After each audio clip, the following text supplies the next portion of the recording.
Alright mga boss, magandang hapon sa inyo lahat, magandang umaga, magandang gabi sa lahat.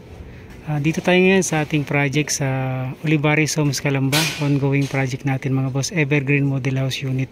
So ngayong araw mga boss, activity yung CHB laying or asintada sa Tagalog mga boss, okay? So tara mga boss, check it out natin. So bali nandito na lahat ng ating materyales, tsaka yung mixer nandito na rin.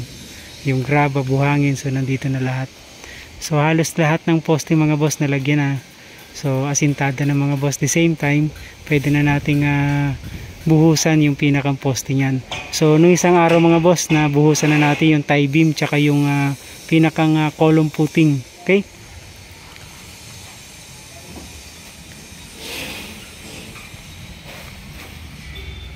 So ngayon naman, asintada naman tayo mga boss. So gamit natin ditong hollow block mga boss, yung D4. Tapos ito naman mga boss, mga panambak, itatapon natin yan. So i-clearing natin to.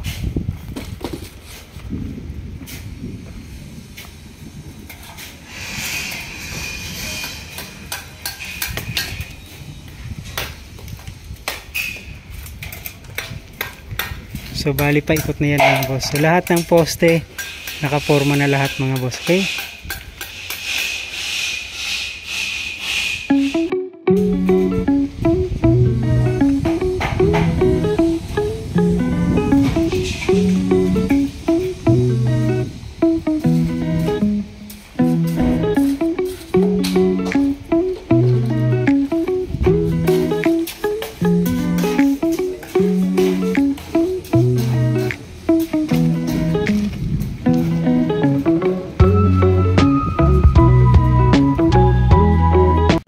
Boss, bali sa ating tips sa pag-asinta tsaka pagkakasa ng reinforcement bars or yung tinatawag nating horizontal tsaka vertical mga boss, okay? So bibigyan natin ng tips.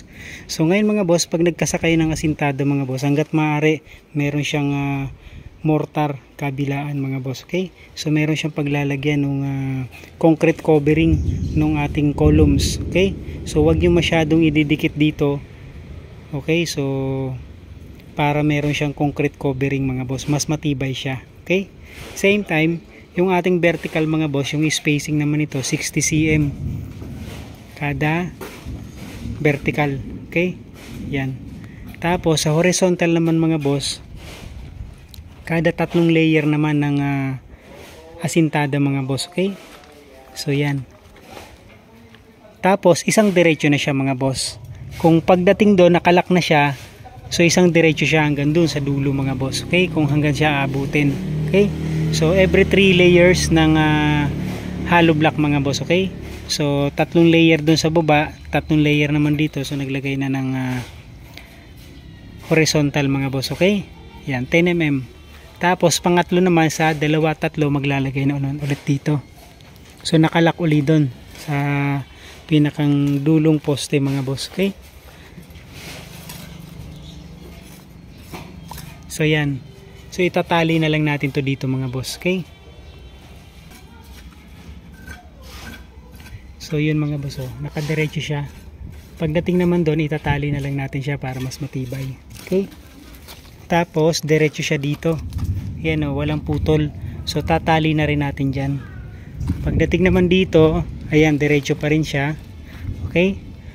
So pagdating dito mga boss, yan, nakabend na siya. Nakalak na. Okay? So itatali na lang natin to once na magbubuhos na tayo ng poste mga boss, okay?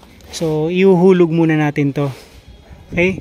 So kailangan merong mga support bracing para hindi ito masyadong nakahiga. Okay? Yung ating bakal mga boss, okay? So yan mga boss, ito yung tie beam natin.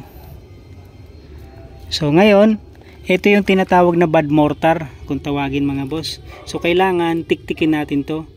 So bago tayo magbuhos, kailangan alisin muna natin itong mga bad mortar. The same time, yung pinakang ibabaw ng buhos, titiktikin natin yan para mas kumapit yung bagong buhos tsaka yung huling binuhos. Okay?